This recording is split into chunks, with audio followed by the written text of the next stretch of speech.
মুক্তিযুদ্ধের অনিবার্য চরিত্র জিয়াউর রহমান অবদান আড়াল করার সুযোগ নেই। স্বাধীনতা দিবসের আলোচনায় প্রধানমন্ত্রী স্বনির্ভর দেশ গড়তে ঐক্যের ডাক। টাঙ্গাইলে ক্রসিংয়ে ঢাকাগামী বাসের তেল শেষ, রেললাইনে বসা 5 যাত্রীর প্রাণ গেল, ট্রেনে কাটা পড়ে 3 জনই একই পরিবারের, সবার গ্রামের বাড়ি গাইবান্ধার সাদুল্লাপুর। জ্বালানি তেলের জন্য ফিলিং স্টেশনে সীমাহীন অপেক্ষা, গ্রাহকদের চরম ভোগান্তি। সরবরাহ স্বাভাবিক থাকলেও সংকটের জন্য কালোবাজারিদের দায়ী করলেন মন্ত্রী। রংপুর থেকে ঢাকা ভাড়া কত? 800 টাকা, 850 টাকা। সেই ভাড়া কিভাবে 1500, 1600, 2000 টাকায় যায়? টিকিটের মূল্য বেশি হলে আমরা যাওয়া খুব কষ্ট হয়ে যায় আমাদের। 870 টাকার ভাড়া হাঁকানো হচ্ছে 2000 পর্যন্ত। প্রতিবাদে রংপুর মডার্ন মোড়ে সড়ক আটকে ঢাকাগামী যাত্রীদের বিক্ষোভ, 2.5 ঘন্টা পর যান চলাচল স্বাভাবিক।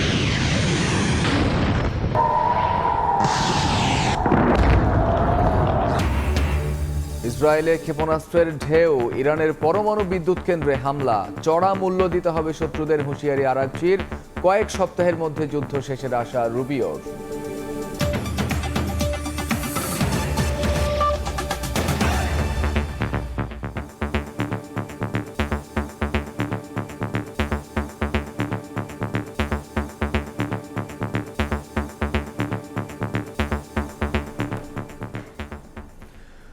ভোরের সময়ের সঙ্গে আছি আমি কামরুজ্জামান মামুন। স্বাধীনতা যুদ্ধে জিয়াউর রহমানের অবদানকে অতীতে খাটো করার অপচেষ্টা হয়েছে উল্লেখ করে প্রধানমন্ত্রী তারেক রহমান বলেছেন, শহীদ জিয়ার অনবদ্য ভূমিকা লুকানোর সুযোগ নেই। বিএনপি আয়োজিত স্বাধীনতা দিবসের আলোচনায় তিনি বলেন, অতীতকে ভুলে যাওয়া যাবে না, কিন্তু বেশি চর্চা হলে সমৃদ্ধ ভবিষ্যৎ বাধাগ্রস্ত হতে পারে। স্বনির্ভর দেশ গড়তে ঐক্যবদ্ধভাবে কাজ করার অঙ্গীকার করেন সরকার প্রধান। আহমেদ সালেহিনের রিপোর্ট। অংশগ্রহণ করার আহ্বান জানাচ্ছি। এক সাগর রক্তের বিনিময়ে যারা বাংলার স্বাধীনতা এনেছিলেন তাদের আত্মত্যাগ স্মরণে আলোচনা সভার আয়োজন করে বিএনপি। রাজধানীর ইঞ্জিনিয়ার্স ইনস্টিটিউশন মিলনায়তনে এই আয়োজনে উপস্থিত হন শিক্ষক, বুদ্ধিজীবী ও রাজনৈতিক নেতারা। স্বাধীনতা যুদ্ধে শহীদদের আত্মত্যাগ স্মরণ করে মুক্তিযুদ্ধ পরবর্তী দেশের সার্বভৌমত্ব ও গণতন্ত্র রক্ষায় শহীদ রাষ্ট্রপতি জিয়াউর রহমান এবং বিএনপির ভূমিকা তুলে ধরেন আলোচকরা। সভার প্রধান অতিথি প্রধানমন্ত্রী তারেক রহমান স্বাধীনতা যুদ্ধে শহীদ রাষ্ট্রপতি জিয়াউর রহমানের অবদানের কথা স্মরণ করে বলেন, তার ভূমিকা ছিল অনবদ্য। জিয়াউর রহমানকে বারবার খাটো করার অপচেষ্টা নিয়েও আক্ষেপ করেন সরকার প্রধান। বাংলাদেশের স্বাধীনতা এবং মুক্তিযুদ্ধের অন্যতম অনিবার্য চরিত্র শহীদ রাষ্ট্রপতি জিয়াউর রহমান। আমরা দেখেছি অতীতে যেভাবে শহীদ জিয়াউর রহমানকে, তার অবদানকে, তার কাজকে খাটো করার চেষ্টা করা হয়েছে, এর থেকেই প্রমাণিত হয়েছে শহীদ রাষ্ট্রপতি জিয়াউর রহমান অবশ্যই বাংলাদেশের মুক্তিযুদ্ধের একজন অনিবার্য চরিত্র। সবার আকাঙ্ক্ষা সীমাহীন হলেও সম্পদের সীমাবদ্ধতা আছে উল্লেখ করে প্রধানমন্ত্রী বলেন, ঐক্যবদ্ধভাবে সবাই কাজ করতে পারলে কাঙ্ক্ষিত স্বনির্ভর বাংলাদেশ গড়ে তোলা সম্ভব। আমাদের আকাঙ্ক্ষা সীমাহীন হলেও সম্পদের সীমাবদ্ধতা আমাদের রয়েছে। আমাদের স্বাদ এবং সাধ্যের মধ্যে ফারাক থাকলেও আমি এই দেশের একজন নাগরিক হিসাবে, একজন রাজনৈতিক কর্মী হিসাবে দৃঢ়ভাবে বিশ্বাস করি, আমরা যদি ঐক্যবদ্ধভাবে এগিয়ে যাই, আমরা যদি ঐক্যবদ্ধভাবে সকলে একসাথে দেশের জন্য কাজ করি, তাহলে অবশ্যই আমরা আমাদের কাঙ্ক্ষিত স্বনির্ভর বাংলাদেশ গড়ে তুলতে পারব। বর্তমান সরকার গণতান্ত্রিক সরকার মন্তব্য করে প্রধানমন্ত্রী বলেন, একটি অংশ নয়, সমাজের সবাইকে নিয়ে ভালো থাকতে চাওয়াটাই হোক স্বাধীনতা দিবসের অঙ্গীকার। আমাদের এবারের স্বাধীনতা দিবসের অঙ্গীকার হোক সমাজের একটি অংশ নয়, বরং আমরা সকল শ্রেণী পেশার মানুষকে নিয়ে এই দেশে আমরা ভালো থাকব। এটি হোক এই স্বাধীনতা দিবসের অঙ্গীকার। ইতিহাসকে ভুলে নয়, বরং তা ধারণ করে সামনের নতুন বাংলাদেশ গড়ে তুলতে সবার প্রতি আহ্বান জানান প্রধানমন্ত্রী তারেক রহমান। অতীত নিয়ে সবসময় পড়ে থাকলে এক চোখ অন্ধ, আর অতীতকে যদি আমরা ভুলে যাই তাহলে আমাদের দু চোখই অন্ধ। আহমেদ সালেহিন, সময় সংবাদ, ঢাকা। এদিকে একই অনুষ্ঠানে স্বরাষ্ট্রমন্ত্রী সালাহ উদ্দিন আহমদ বলেছেন, সবার আগে ৭১ এর সঙ্গে অন্য কিছু মেলানো যাবে না। আর দালিলিকভাবে প্রমাণিত জিয়াউর রহমানের ঘোষণায় স্বাধীনতা যুদ্ধ শুরু হয়েছিল। এলজিআরডি মন্ত্রী মির্জা ফখরুল ইসলাম আলমগীর বলেন, ৭১-এ যারা স্বাধীনতা চায়নি সেই অপশক্তি আবার মাথাচাড়া দিয়ে উঠছে। কিছু কালোবাজারি তেল নিয়ে সরকারের ভাবমূর্তি নষ্টের চেষ্টা করছে বলে মন্তব্য করেন অর্থমন্ত্রী আমির খসরু মাহমুদ চৌধুরী। সংবিধানের প্রস্তাবনায় ২৪ এবং ৭১ একসাথে দেওয়ার জন্য প্রস্তাব করেছিলেন। সেই বন্ধুদের উদ্দেশ্যে বলছি, ৭১ কখনো অন্য কোনো ইতিহাসের সাথে মিলবে না। বাংলাদেশের সবচেয়ে গৌরবজনক অর্জন বাংলাদেশের স্বাধীনতা। মানুষের মধ্যে একটা প্যানিক কাজ করছে, এটা করতে দেওয়া যাবে না। প্রতিনিয়ত যে তেল আগে সাপ্লাই হতো এখনো তাই হচ্ছে, তার চেয়ে বেশি হচ্ছে, কিন্তু কিছু কালোবাজারি এটাকে নষ্ট করে দিচ্ছে। তারা অতিরিক্ত তেল নিয়ে কালোবাজারে বিক্রি করছে এবং সরকারের ভাবমূর্তি ক্ষতি করার চেষ্টা করছে। যারা সেদিন পাকিস্তান হানাদার বাহিনীকে সহযোগিতা করেছিল, যারা সেদিন আমাদের ভাইদেরকে হত্যা করতে সহযোগিতা করেছিল, যারা আমাদের মা বোনদের সম্ভ্রম নষ্ট করতে সহযোগিতা করেছিল, তা আজকে আবার নতুন চেহারায় নতুন ভাবে আপনার হাজির হয়েছে। বন্ধুগণ, এটা আমাদেরকে সাবধান থাকতে হবে। গাইবান্ধা থেকে ঢাকা যাওয়ার পথে জ্বালানি শেষ হয়ে গেলে টাঙ্গাইলের কালীহাতিতে থেমে যায় যাত্রীবাহী বাস। তেল আনতে কাছাকাছি পাম্পে যান চালক ও সহকারী। এর মধ্যে পাশের রেল লাইনে বসেছিলেন কয়েকজন যাত্রী। হঠাৎ আসা ট্রেনে কাটা পড়ে প্রাণ যায় নারী শিশু সহ 5 জনের। বাসের অন্য যাত্রীরা জানান, ঈদের ছুটি শেষে গার্মেন্টসের কাজে যোগ দিতে ফিরছিলেন তারা। গাইবান্ধা সাদুল্লাপুর থেকে ঢাকার উদ্দেশ্যে যাত্রা করা বনশ্রী পরিবহনের একটি বাস টাঙ্গাইলের কালীহাতির ধলাটেঙ্গর এলাকায় পৌঁছলে জ্বালানি শেষ হয়ে যায়। এ সময় তেল সংগ্রহের জন্য কাছাকাছি পাম্পে চলে যান বাসটির চালক ও সহকারী। এর মধ্যে কয়েকজন যাত্রী বাস থেকে নেমে পাশের ঢাকা টাঙ্গাইল যমুনা সেতু মহাসড়ক সংলগ্ন রেল লাইনে বসেছিলেন। শুক্রবার সন্ধ্যা 7টার দিকে ঢাকা থেকে ছেড়ে যাওয়া সিরাজগঞ্জ এক্সপ্রেস ট্রেনে কাটা পড়ে প্রাণ যায় 5 যাত্রীর। তেল শেষ হওয়ার পরে আমাদের ড্রাইভার হেল্পার থেকে শুরু করে ড্রাইভার সহকারে তেল আনতে গেছে 2 জন আর কি। রেলটা আসার পরে অনেকেই চিল্লাচিল্লি করছে, কিন্তু ওরা বুঝতে পারে নাই। যখন ট্রেনটা যায় তখন মনে হয় আগুনের মতো চিল্লিত করে উঠছে। ওঠার পরে যখন ট্রেন যাওয়ার পরে দেখি যে লাশ পড়ে আছে। আমার ছোট বোন ঈদের ছুটিতে বাড়িতে গেছিল, কালকে ওর অফিস, আজকে আসার পথে এই দুর্ঘটনা। নিহতদের মধ্যে 1 শিশু, 2 জন নারী ও 2 জন পুরুষ। এর মধ্যে একই পরিবারের 3 জন। বাসের অন্য যাত্রীরা জানান, ঈদের ছুটি শেষে ঢাকায় তৈরি পোশাক কারখানায় কাজে যোগ দিতে ঢাকায় ফিরছিলেন তারা। দুর্ঘটনার পরপরই উদ্ধার কার্যক্রম শুরু করে আইনশৃঙ্খলা বাহিনী। সিরাজগঞ্জ এক্সপ্রেস ট্রেনে যমুনার দিকে যাওয়ার সময় এখানে রান ওভার হয়ে 5 জন নিহত হয়েছে। পরে আমরা ঘটনাস্থলে আসছি, আসার পরে দেখছি আশপাশের লোকজনের জিজ্ঞেস করলাম, লাস্ট ফার্স্টে আমরা পাইছি ঘটনাস্থলে মৃত অবস্থায়। 5 জনের প্রাণহানির ঘটনায় গাইবান্ধা সাদুল্লাপুরে নেমে এসেছে শোকের ছায়া। সময় সংবাদ, টাঙ্গাইল। দেশের 3000 কিলোমিটার রেলপথের প্রতি কিলোমিটারে একটি করে লেভেল ক্রসিং, যার মধ্যে 1500-এরও বেশি অবৈধ। বিভিন্ন প্রতিষ্ঠান নিজেদের প্রয়োজনে রেলের অনুমতি ছাড়াই বানিয়েছে এসব ক্রসিং। অবৈধ এসব ক্রসিংয়ে নেই ব্যারিয়ার, গেটম্যান কিংবা সিগন্যাল ব্যবস্থা। ফলে উন্মুক্ত এসব ক্রসিং হয়ে উঠেছে মৃত্যু ফাঁদ। রেলের লেভেল ক্রসিং নিয়ে নাজমুস সালিহির 2 পর্বের বিশেষ প্রতিবেদনের আজ দেখবেন প্রথম পর্ব। সড়কের মাঝখানে এ যেন মৃত্যু ফাঁদ। তীব্র গতিতে ছুটে চলা ট্রেন আর সড়ক পথের বাহন মিলেছে একই মোহনায়। একটু অসতর্কতায় ঘটতে পারে ভয়াবহ দুর্ঘটনা, অথচ এখানে নেই কোনো ব্যারিকেড, গেটম্যান কিংবা সিগন্যাল ব্যবস্থা। কোনো সিগন্যাল নাই, কোনো কিছু নেই, হুট করে গাড়ি ঢুকে পড়ে। এখানে প্রায় 20 বছর থেকে গেট নাই, এখানে দুর্ঘটনা প্রায় ঘটে। দেশে 3000 লেভেল ক্রসিং এর মধ্যে 50%-রও বেশি অবৈধ। নিজেদের প্রয়োজনে কারা ব্যক্তি উদ্যোগে এসব গড়ে তুলেছে তা জানা নেই রেলওয়ের। সাইনবোর্ড ঝুলিয়ে যেন সব দায় শেষ। মাঝখানে যায় এরা আটকে বললেই ট্রেন তো আসলো, তখন তো আর বাইরের কোনো উপায় নাই। অ্যাক্সিডেন্ট হওয়ার পরে একটা আপনার গুন্ডি দিয়ে গেছে, এটাও আপনার সময় মতো বাজে না, আপনার গাড়ি যাওয়ার পরে বাজে। অবৈধ এসব উন্মুক্ত লেভেল ক্রসিং এর প্রতিটি মৃত্যু ফাঁদ। ট্রেন যাওয়া আসার সময় স্থানীয় জনগণ হাতের ইশারায় সতর্ক করেন সড়ক পথের যাত্রীদের। যারা দোকানে বসে থাকে তারাই কয় যে গাড়ি এটাতে খারাপ, থামো থামো থামো, এইভাবে থামায়। সতর্ক আমরা না করি, নগদ অ্যাক্সিডেন্ট হবো। নিজ নিজ দায়িত্ব পার করে গাড়ি এরপরেও দুর্ঘটনা ঘটে। রেল বিশেষজ্ঞরা বলছেন অবৈধভাবে গড়ে তোলা বেশিরভাগ লেভেল ক্রসিংই অপ্রয়োজনীয়। এসবের কারণে গতি কমছে ট্রেনের, বাড়ছে দুর্ঘটনা। তাই এগুলো দ্রুত বন্ধের পরামর্শ তাদের। যেখানে যানবাহনের ফ্রিকোয়েন্সি একেবারেই কম, জরিপ করে সেটা যদি অপ্রয়োজনীয় মনে হয় তাহলে আমি মনে করি এসব বন্ধ করে দেওয়া উচিত, কারণ ঝুঁকি নিয়ে চলা মানেই যে কোনো সময় দুর্ঘটনা হতে পারে। রেল প্রতিমন্ত্রী বলছেন শিগগিরই এ কাজের উদ্যোগ নেওয়া হবে। ওই রেল ক্রসিংগুলিকে সক্ষমতা আনতে হবে যাতায়াতের জন্য, অথবা এগুলিকে বন্ধ করে দিতে হবে, এবং সেই কাজটি করার জন্য আমরা রেল কর্তৃপক্ষকে বলেছি। সারা দেশে রেলের বৈধ লেভেল ক্রসিংয়ের ৮০% ঝুঁকিপূর্ণ, আর 40% নেই প্রয়োজনীয় গেটম্যান।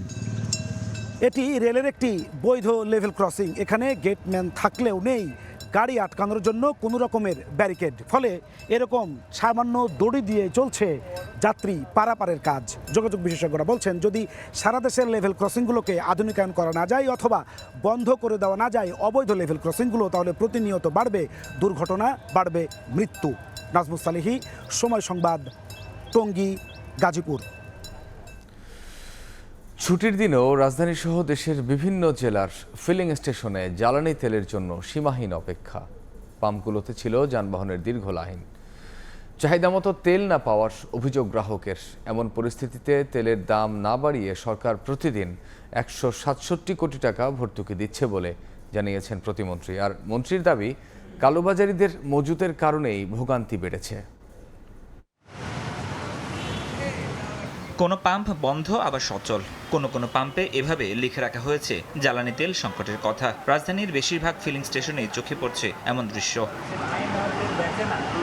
যেসব পাম্পে তেল মিলছে সেখানে লেগে আছে মোটরসাইকেল সহ যানবাহনের লম্বা লাইন। দীর্ঘ সময় অপেক্ষা করেও চাহিদা মতো তেল না পাওয়ায় বেকায়দায় চালকরা। নিরুপায় পাম্প কর্তৃপক্ষ বলছেন যোগান পেলে সরবরাহ করছেন তারা। সব জায়গায় স্টিকার লাগায় রাখছে যে অকটেন নাই, ডিজেল নাই। আমি গাড়ি চালাইলে কিছু টাকা আমার ইনকাম হইতো, সেখান থেকে তো ইনকাম হচ্ছে না, বসে আছি শুধু তেলের জন্যই। বলতেছে যে তেল নাই, ওই ওনাদের গাড়ি নাকি ডিপোতে আছে, ডিপো থেকে কখন রিফিল হয় কখন আসে বলতে পারতেছে না। গাড়ি সকালবেলা একটা আসছে, কিছুক্ষণ আগে একটা আসছে, আশা করি এতে হয়ে যাবে আমাদের। ঢাকার মতো জ্বালানি তেলের তীব্র সংকটে বন্দরনগরী চট্টগ্রামও। অধিকাংশ পাম্পে বিক্রি বন্ধ, কোথাও মিললেও সরবরাহ করা হচ্ছে সীমিত পরিমাণে। দ্রুত সংকট নিরসনের দাবি ভুক্তভোগীদের। আমি কালুরঘাট থেকে আইছি, পথে যতগুলো পাম্প পাইছি 7-8টা পাম্প পাইছি, কোনো পাম্পে তেল নাই। দেশের বিভিন্ন জেলাতেও পরিস্থিতি কম বেশি একই রকম। তেল সংগ্রহ করতে পাম্পে এসে ঘন্টার পর ঘন্টা অপেক্ষায় শত শত গাড়ি। সুযোগ বুঝে প্লাস্টিকের বোতলে করে চড়া দামে পেট্রোল অকটেন বিক্রির অভিযোগ উঠেছে। কোথাও সীমিত পরিসরে পাওয়া গেলেও অধিকাংশ পাম্পে তেল নেই। সবাই বলতেছে তেল আছে, কিন্তু শুধু পাম্পে আসলেই দেখা যায় তেল নাই। জানতে পারছে তেল দিচ্ছে, কিন্তু আইসা দিয়ে তেল বন্ধ করে দিচ্ছে। এমন পরিস্থিতিতে সিরাজগঞ্জে সাংবাদিকদের জ্বালানি মন্ত্রী বলেন, কালোবাজারিরা তেল মজুত করে সংকট সৃষ্টির চেষ্টা করছে। আর যশোরে প্রতিমন্ত্রী জানান, প্রতিদিন জ্বালানি খাতে 167 কোটি টাকা ভর্তুকি দিচ্ছে সরকার। তেল সরবরাহ সবসময় আছে, এবং আমি সারা দেশের আমাদের জেলা প্রশাসক, এসপি এদের সাথে কথা বলেছি, তারা মনিটর করছে। তবে এই যে হঠাৎ করে বেড়ে যাওয়ার মধ্যে দুর্নীতি আছে। জনগণের দুর্ভোগ যেন কোনোভাবে না বাড়ে, এটি নিশ্চিত করতে যে গড়ে প্রতিদিন বর্তমান গণতান্ত্রিক সরকার, অর্থাৎ আপনাদের ভোটে নির্বাচিত সরকার, প্রায় 167 কোটি টাকা প্রতিদিন জ্বালানির পেছনে ভর্তুকি দিচ্ছে। এদিকে দুপুরে ভারত থেকে ফ্রেন্ডশিপ পাইপলাইনের মাধ্যমে 5000 টন ডিজেল পৌঁছেছে দিনাজপুর পার্বতীপুর ডিপোতে। ফরহাদুর রহমান, সময় সংবাদ। শনিবার থেকে জ্বালানি তেল পরিস্থিতি স্বাভাবিক হওয়ার আশায় Bangladesh petrol pump owners association. এক ভিডিও বার্তায় সংগঠনটির আহ্বায়ক জানান, টানা ছুটির কারণে অনেক পাম্প স্বাভাবিক তেল সরবরাহ করতে পারেনি। গ্রাহকদের আতঙ্কিত না হওয়ার অনুরোধ করেন তিনি। জ্বালানি তেল কিনতে সবাইকে সংযত হওয়ার আহ্বান জানানো হয়।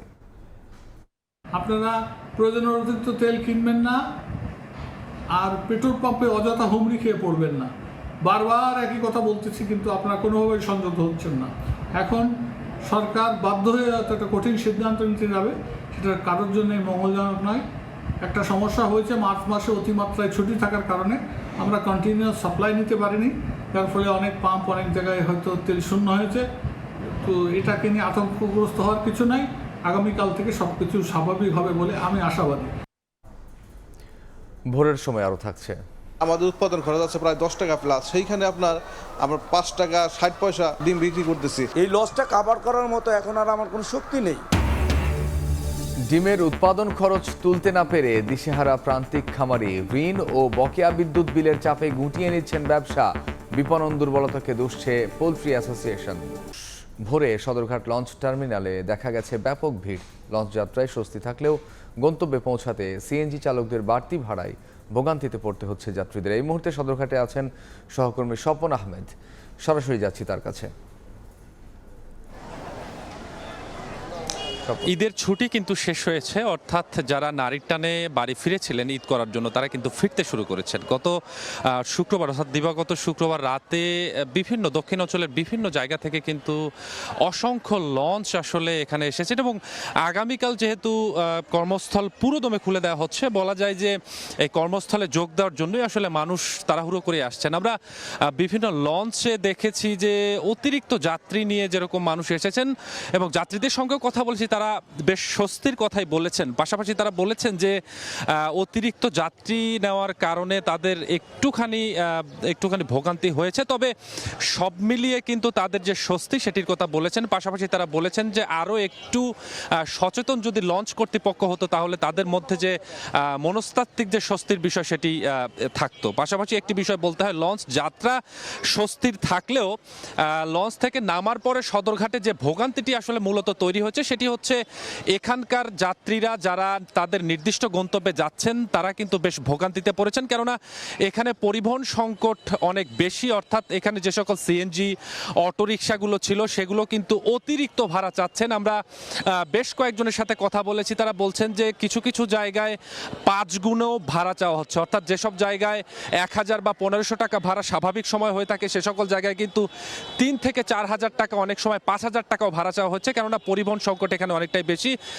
তারা বলছেন যে এটি যদি প্রশাসন পদক্ষেপ না নেয় তাহলে এই ভোগান্তি কিন্তু বাড়তে পারে। এখন আমার সামনে বা আমার ফ্রেমে আমার সহকর্মী আপনাদের দেখানোর চেষ্টা করেছেন, অনেক লঞ্চ থেকে যাত্রীরা আসছেন যারা রাত 2টায় কিন্তু এখানে নেমেছেন, কিন্তু এখন পর্যন্ত তারা যেতে পারেনি, কেননা এই যে সিএনজি ভাড়া এটি অতিরিক্ত বেশি। এই অতিরিক্ত বেশির কারণে তারা এখানে অপেক্ষামান অবস্থায় রয়েছেন এবং সবচেয়ে বেশি ভোগান্তিতে পড়েছেন যারা অসুস্থ ছিলেন তারা এখানে যারা এসেছেন তারা।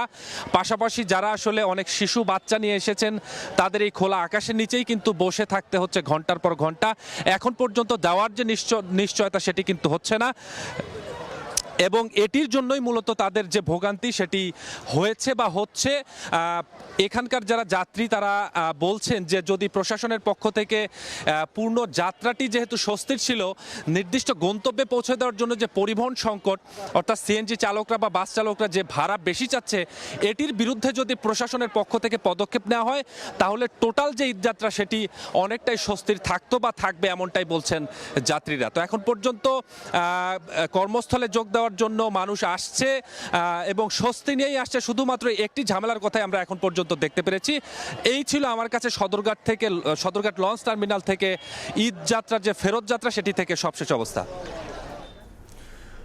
সরাসরি এতক্ষণ ছিলাম সদরঘাটে। 870 টাকার ভাড়া হাঁকানো হচ্ছে 1500 থেকে 2000 টাকা। এতে ক্ষুব্ধ হয়ে রংপুর মডার্ন মোড়ে সড়ক আজকে বিক্ষোভ করেন ঢাকাগামী কয়েকশো যাত্রী। বন্ধ হয়ে যায় যান চলাচল, তৈরি হয় যানজট। পরে প্রশাসনের হস্তক্ষেপে সরকার নির্ধারিত ভাড়ায় যাত্রী পরিবহন শুরু হলে সড়ক ছেড়ে দেন বিক্ষোভকারীরা। 2.5 ঘন্টা পর শুক্রবার দিবাগত রাত 12:30টায় শুরু হয় যান চলাচল। আব্দুর রশিদ জীবনের রিপোর্ট।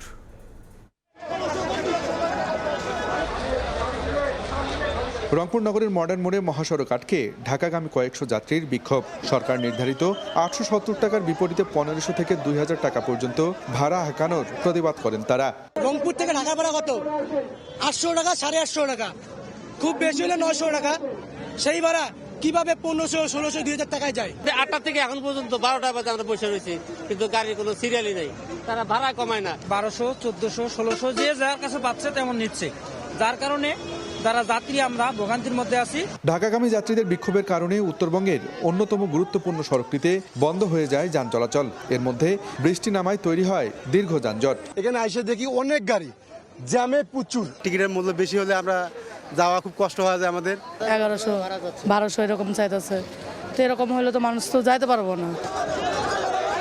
যাত্রী ও পরিবহন সংশ্লিষ্টদের সঙ্গে দফায় দফায় আলোচনার পর পরিস্থিতি নিয়ন্ত্রণে আনার চেষ্টা করে পুলিশ। পরে প্রশাসনের হস্তক্ষেপে পরিবহন মালিকরা সরকার নির্ধারিত ভাড়ায় যাত্রী পরিবহনে রাজি হলে সড়ক অবরোধ তুলে নেন যাত্রীরা। 2.5 ঘন্টা পর শুক্রবার দিবাগত রাত 12:30টার দিকে স্বাভাবিক হয় যান চলাচল। আমরা নিশ্চিত করেছি যাতে কেউ অতিরিক্ত ভাড়া গ্রহণ করতে নিতে না পারে এবং সরকার নির্ধারিত যে ভাড়া আছে সেই ভাড়া যাতে এনশিওর করা হয় এই জন্য আমরা কাজ করে যাচ্ছি। কেউ যদি অতিরিক্ত ভাড়া আদায় করে তার বিরুদ্ধে আমরা আইনগত ব্যবস্থা নেব। রংপুরের প্রবেশদ্বার মডার্ন মোড় থেকে প্রতিদিন ঢাকা যাওয়া আসা করেন বিপুল সংখ্যক যাত্রী। আব্দুল রশিদ জীবন, সময় সংবাদ, রংপুর। কুমিল্লায় সড়ক দুর্ঘটনায় একই পরিবারের 4 জনের মৃত্যুতে গ্রামের বাড়ি লক্ষ্মীপুরে চলছে মাতম।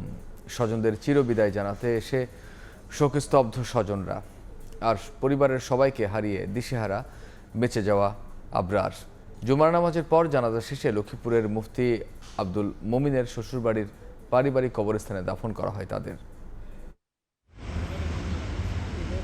ঈদের ছুটি শেষে ঢাকায় ফেরা হলো না মুফতি আব্দুল মমিন ও তার পরিবারের 4 সদস্যের। একই পরিবারের 4 জনকে বিদায় জানাতে এসে শোকস্তব্ধ স্বজনরা। বৃহস্পতিবার নোয়াখালীর সোনাইমুড়ি থেকে পরিবারসহ ঢাকায় ফিরছিলেন রাজধানী মোহাম্মদপুরের জামিয়া মোহাম্মদিয়া মাদ্রাসার প্রধান মুফতি আব্দুল মমিন। কুমিল্লার বড়িকচংয়ে একটি হোটেলে খাবার খেয়ে বের হওয়ার পর মহাসড়কে উঠতে যাচ্ছিল তাদের প্রাইভেট কারটি। এই সময় চট্টগ্রামগামী ইস্টার লাইন পরিবহনের বাস প্রাইভেট কারটিকে ধাক্কা দিলে মুহূর্তেই নিভে যায় পরিবারের 4 জন সহ 5 জনের প্রাণ। ময়নাতদন্ত শেষে শুক্রবার ভোররাতেই 4 জনের মরদেহ লক্ষ্মীপুর সদর উপজেলার তিতারকান্দি এলাকায় আব্দুল মমিনের শ্বশুরবাড়িতে নিয়ে আসা হয়। আমরা এর ক্ষতিপূরণ দাবি করি আর হোটেল মিয়ামি এবং ইস্টার লাইনকে বন্ধ করার জন্য আমি প্রশাসনের কাছে অনুরোধ জানাই। দুর্ঘটনা থেকে আহত অবস্থায় বেঁচে যায় 12 বছর বয়সী ছেলে আবরার। পরিবারের সবাইকে হারিয়ে দিশেহারা আবরার। সময় বাস এসে ধাক্কা মারে, পরে যে গাড়ি পুরো অর্ধেক পুড়েছে। দাপনের জন্য শোকাহত পরিবারকে জেলা প্রশাসনের পক্ষ থেকে দেয়া হয়েছে 25,000 টাকার সহায়তা। এছাড়াও 5 লাখ টাকার সহযোগিতার আশ্বাস দেওয়া হয়েছে। নিহতদের জন্য সরকার 5 লক্ষ করে টাকা দেওয়া হয়। এটা আবেদনের প্রেক্ষিতে ওনারা পাবে। জুমার নামাজের পর জানাজা শেষে দাফন করা হয় 4 জনকে। মাঝারুল আনোয়ার টিপু, সময় সংবাদ, লক্ষ্মীপুর। রাজবাড়ীর দৌলতদিয়া ঘাটে বাস ডুবিতে নিখোঁজদের সন্ধানে 3য় দিনের মতো চালানো হয় উদ্ধার কাজ। মরদেহ উদ্ধারে শেষ পর্যন্ত অভিযান চালিয়ে যাওয়ার কথা জানিয়েছে ফায়ার সার্ভিস। দুর্ঘটনার কারণ অনুসন্ধানে কাজ করছে 2টি তদন্ত কমিটি। বাতিল করা হয়েছে দুর্ঘটনা কবলিত সহায়তা পরিবহনের রেজিস্ট্রেশন। শুক্রবার সকাল থেকে 3য় দিনের মতো দৌলতদিয়ায় শুরু হয় উদ্ধার কাজ। নদীতে একযোগে অভিযান চালায় ফায়ার সার্ভিস, নৌবাহিনী ও কোস্টগার্ডের ডুবুরি দল। স্পিড বোট নিয়ে পদ্মা নদীর আশপাশের বিভিন্ন এলাকা ঘুরছেন ডুবুরিরা। ঠিক কতজন নিখোঁজ রয়েছে তার নির্দিষ্ট পরিসংখ্যান এখনো অজানা। নদী পারেও ছিল না স্বজনদের ভিড়। ফেরিঘাটে বাস তলিয়ে যাওয়ার ঘটনায় এখন পর্যন্ত 26 জনের মরদেহ উদ্ধার করে পরিবারের কাছে হস্তান্তর করা হয়েছে। এত বড় দুর্ঘটনা আমরা দেখি নাই কোনোদিন। রাজগিনে বাড়াইলো, টাইনে টেনে উপরে উঠাইলো গামছা দিয়ে। নদী থাকেও কিন্তু এখন এখানে নাই। স্রোতে ভাসে চলে গেছে, ফাঁকে যাই উঠছে। তো মানুষ কিভাবে এরকম ভাবে গাড়ি চালা বা কি আসবে বিষয় ওটা সরকার দেখতে হবে। তারপর প্রশাসন আছে, প্রশাসন এগুলোর ভিতরে নজরদারি করতে হবে। মরদেহ উদ্ধারে শেষ পর্যন্ত অভিযান চলবে বলে জানিয়েছে ফায়ার সার্ভিস। 2টা টিম হয়ে আমরা ভাগ হয়ে একটা ঘটনাস্থলে রেস্কিউ করতেছি আর একটা আশেপাশে এলাকায় স্পিডবোট দিয়ে আমরা সার্চ করতেছি। বুধবার বিকেলে অর্ধশত যাত্রী নিয়ে ফেরিতে ওঠার সময় ঢাকাগামী সৌহার্দ্য পরিবহনের বাস নিয়ন্ত্রণ হারিয়ে পানিতে তলিয়ে যায়। এই ঘটনায় 2টি তদন্ত কমিটি গঠন করা হয়েছে। বাতিল করা হয়েছে দুর্ঘটনা কবলিত বাসটির রেজিস্ট্রেশন। ওমর ফারুক, সময় সংবাদ। একগুচ্ছ অবহেলা, দায়িত্বহীনতা আর নিয়ম ভাঙার নির্মম প্রতিচ্ছবি হয়ে থাকবে দৌলতদিয়া ঘাটের বাস দুর্ঘটনা। প্রতিটি ধাপে নিরাপত্তা নিশ্চিত করার কথা থাকলেও মানা হয়নি কোনো নিয়ম। তাহলে প্রশ্ন, এত অপমৃত্যুর দায় কার? তদন্ত কমিটি কি সত্যি প্রকৃত কারণ উদ্ঘাটন করবে নাকি মিলিয়ে যাবে কাগজের স্তূপে? দৌলতদিয়া ফেরিঘাট ঘুরে নুরুল আলম নয়নের তোলা ছবিতে রাইদুল ইসলাম শুভ রিপোর্ট। 25 মার্চ বিকেলের শেষ আলোয় সৌহার্দ্য পরিবহনের অধিকাংশ যাত্রীর জীবন প্রদীপ নিভে যাবে কে ভেবেছিল, কিন্তু হাই অনিয়মের বেড়াজালে শেষোত্তক পৃথিবী ছাড়তে হলো তাদের। দুর্ঘটনার পরপরই শুরু হয় উদ্ধার তৎপরতা। স্থানীয়দের সঙ্গে নিয়ে নদীতে ঝাঁপিয়ে পড়েন ফায়ার সার্ভিস ও নৌবাহিনীর ডুবুরিরা। এক পর্যায়ে বেরিয়ে আসতে থাকে হতভাগ্য যাত্রীদের নিথর দেহ। এ দুর্ঘটনায় স্পষ্ট নিয়ম ভাঙার একাধিক চিত্র। ঘটনাস্থলে ভিডিওতে দেখা যায় বাসটিতেও তখন যাত্রী ছিল, অথচ ফেরিতে যানবাহন ওঠানোর প্রোটোকল অনুযায়ী ঝুঁকিপূর্ণ অবস্থায় যাত্রী নামিয়ে দেওয়া বাধ্যতামূলক। শুধু তাই নয়, ফেরিতে ওঠার আগে লাইফ জ্যাকেট ব্যবহারের নির্দেশনাও মানা হয় না। ঘাটেও ছিল না কোনো নিরাপত্তা বেষ্টনী, ছিল না কোনো শক্ত গার্ডরেল বা জরুরি স্টপার। 2 সপ্তাহ আগে ওই পাশে একটা তেলের ট্রাক পড়ে গিয়েছে। আমরা যেখানে নামা হয় গাড়িগুলা, সেখানে বড় বড় গর্ত থাকে। 2019 সালে দৌলতদিয়া পাটুরিয়া ঘাট উন্নয়ন ও আধুনিকায়ন প্রকল্পের আওতায় 1351 কোটি টাকা বরাদ্দ দেওয়া হয়, অথচ 7 বছর পরও তার কোনো কাজ দৃশ্যমান হতে দেখা যায়নি। এই দুর্ঘটনার অন্যতম কারণ হিসেবে দেখা যাচ্ছে যে এই যে সড়কটি সেটি বন্ধ থাকলেও এই সড়ক ধরেই কিন্তু সোজা পথে চলে গিয়েছিল বাসটি, এবং যাত্রী ওঠানামার জন্য যে নিরাপত্তা রাখার কথা হয়েছিল সেটি বিআইডব্লিউর পক্ষ থেকে কোনো কিছুই মানা হয়নি। অভ্যন্তরীণ নৌ চলাচল আইন 2019 অনুযায়ী যাত্রী নিরাপত্তা নিশ্চিতে বিআইডব্লিউটিএ বাধ্য। অ্যাপ্রোচ রোডের ত্রুটি, তদারকির অভাব এবং অব্যবস্থাপনার এই মর্মান্তিক পরিস্থিতি দুর্ঘটনার অন্যতম কারণ। ফেরি লোড হয়ে গেছে, গাড়িগুলো 2টা গাড়ি বেশি ছিল, আপনার সোয়ার্দ আর লালন। তখন এই গাড়িগুলো এই কর্তৃপক্ষ তারা বলছে যে আপনারা সাইড করে রাখেন, পরবর্তী ফেরি আসলে আপনারা উঠে যান। তো গাড়ি আর কি আলোট হতে পারে নাই। দুর্ঘটনার পর 2টি আলাদা তদন্ত কমিটি গঠন করেছে সরকার। তবে প্রশ্ন থেকেই যায়, এই কমিটি কি সত্যি দায় নির্ধারণ করবে, নাকি তদন্ত প্রতিবেদনও চাপা পড়বে বরাবরের মতো? স্বজন হারানো দুর্ভাগাদের একটাই চাওয়া, দায়রা যাতে সাজার আওতায় আসে। রাইদুল ইসলাম শুভ, সময় সংবাদ, দৌলতদিয়া, রাজবাড়ী। প্রতিশ্রুত কৃষক কার্ড নিয়ে স্বপ্ন বুনছেন কৃষকরা। যে কার্ডের আওতায় দেশের 1,65,00,000 কৃষক পরিবার প্রাথমিকভাবে পাবেন ভর্তুকি ঋণ, ন্যায্য মূল্যে উপকরণ ও সেচ সুবিধা সহ 10 ধরনের সুবিধা। কৃষি অর্থনীতিবিদরা বলছেন, স্বচ্ছতা ও জবাবদিহির মাধ্যমে কর্মসূচি বাস্তবায়ন হলে বাড়বে কৃষি পণ্যের উৎপাদন। ফরহাদুর রহমানের রিপোর্ট, ছবি তুলেছেন ওমর ফারুক। প্রায় 40 বছর ধরে কৃষি কাজ করেন কেরানীগঞ্জের জয়নাল মিয়া। পারিবারিক সূত্রে কৃষিকেই পেশা হিসেবে বেছে নিয়েছেন। আগাগোড়া কৃষিকাজকে ধারণ করা এই কৃষক এত বছরেও পাননি সরকারি কোনো সুবিধা। রয়েছে অভিযোগও। পায় ওই যে যারা ওই যে মেম্বার থেকে কিছু কিছু লোকেরা মেম্বার দেয়, সরকারের কোনো অনুদান আমাদের কাছে আসে না। জয়নাল বা আব্দুল হাইয়ের মতো কৃষকরা এবার আশায় বুক বেঁধেছেন বিএনপি সরকারের নির্বাচনী ইস্তেহারে দেয়া প্রতিশ্রুত কৃষক কার্ড নিয়ে। সরাসরি যদি চাষির হাতে দেয় তাহলে মনে করেন যে চাষিরা কিছু করতে পারবো। কৃষি খাতে সরকারি ভর্তুকি, ঋণ ও প্রণোদনার মতো সুবিধা কৃষকের কাছে সহজে পৌঁছে দিতে আসছে 1 বৈশাখ কৃষক কার্ড বিতরণের উদ্বোধন করবেন প্রধানমন্ত্রী তারেক রহমান। কৃষি সম্প্রসারণ অধিদপ্তরের তথ্য অনুযায়ী ন্যায্য মূল্যে কৃষি উপকরণ, সরকারি ভর্তুকি, প্রণোদনা, ন্যায্য মূল্যে সেচ সুবিধা সহ কার্ডের আওতায় প্রাথমিকভাবে 10 ধরনের সুবিধা পাবেন কৃষক। দেশের 10টি উপজেলার 10টি কৃষি ব্লকে পরীক্ষামূলকভাবে তথ্যপদ্য সংগ্রহের কাজ চলছে। কৃষি অর্থনীতিবিদরা বলছেন, সঠিকভাবে এই কার্ড বিতরণ হলে বাড়বে খাদ্যসহ কৃষি পণ্যের উৎপাদনশীলতা। কৃষকের উৎপাদনের ক্ষেত্রে যে প্রতিবন্ধকতা, সেই প্রতিবন্ধকতা দূর হবে বলে আমরা আশা করি। কৃষকদের ডিজিটাল ডেটাবেজ, স্বচ্ছ যাচাই বাছাই প্রক্রিয়া, কঠোর তদারকি এবং ভর্তুকি বিতরণে জবাবদিহি নিশ্চিতের পরামর্শও দিচ্ছেন বিশ্লেষকরা।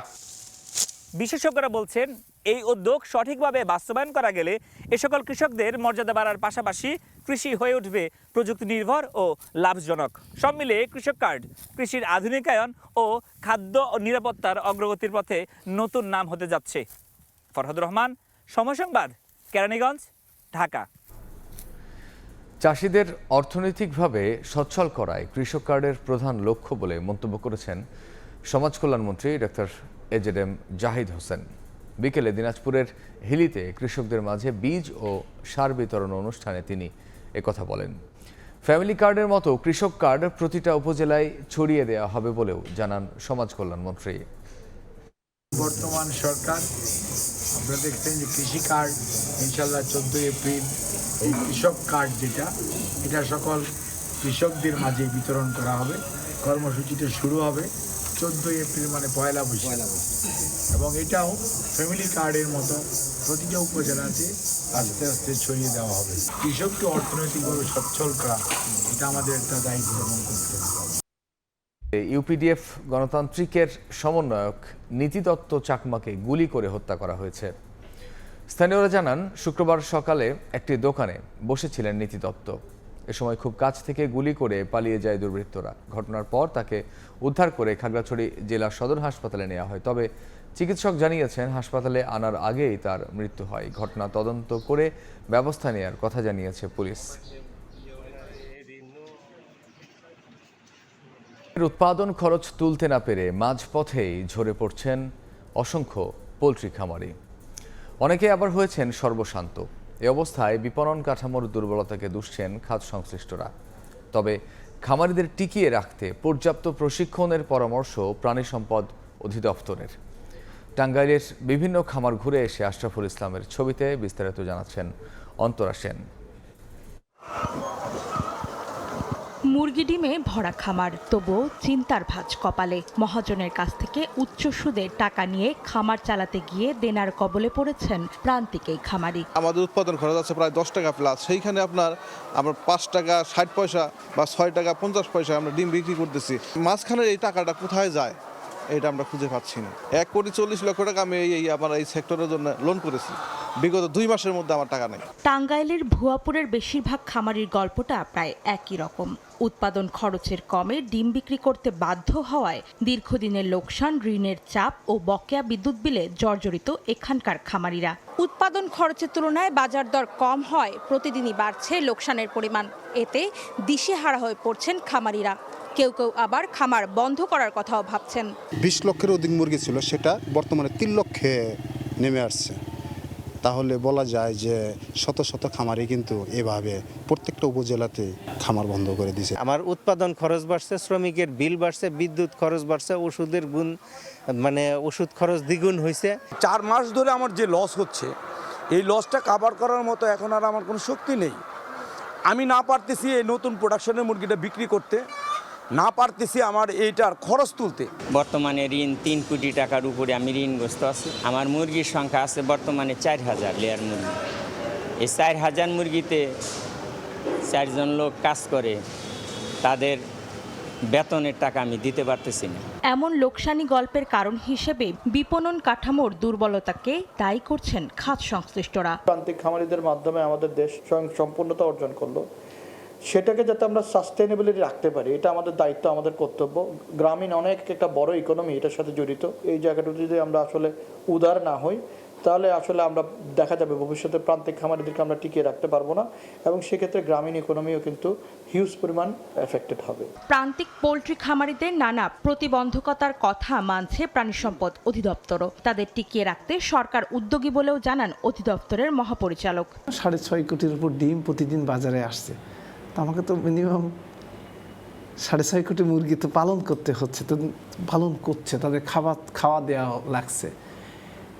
এই খাবার খরচটা একটা বড় একটা চ্যালেঞ্জের মধ্যে। আমরা একটা জায়গায় গভর্নমেন্টকে অবশ্যই ইন্টারভেনশন করতে হবে যে এই খামারি পর্যায়ে আমরা কিভাবে এই যে 1 মাস কি 1.5 মাস কি 2 মাস এই যে তার প্রাইসটা সে কম পাচ্ছে, সুতরাং how to compensate this. Agriculture sector অনেকগুলো জায়গায় কিন্তু আমাদের সাবসিডি দেওয়া হচ্ছে, ভর্তুকি দেওয়া হচ্ছে, আমাদের সারে দেয়, বীজে দেয়। সুতরাং আমাদের পোলট্রি খাতে কিন্তু এই জায়গাগুলো কিন্তু আসলে নাই। এই জায়গাগুলো যদি আমরা কিছুটা হলেও তাদের সাপোর্ট দিতে পারি, তাহলে কিন্তু তারা এই খামারিগুলো দাঁড়িয়ে যাবে। লাভজনক খামার গড়ে তুলতে খামারিদের পর্যাপ্ত প্রশিক্ষণ নেওয়ার পরামর্শ প্রাণী সম্পদ অধিদপ্তরের। অন্তরা সেন, সময় সংবাদ, টাঙ্গাইল। চট্টগ্রাম বন্দরের নিরাপত্তা ঝুঁকি ও জট কমাতে একযোগে নিলামে উঠছে 378 কন্টেইনার বোঝাই কয়েকশো কোটি টাকার পণ্য। 2 লটে 8 এপ্রিলের মধ্যে শেষ হবে নিলাম প্রক্রিয়া।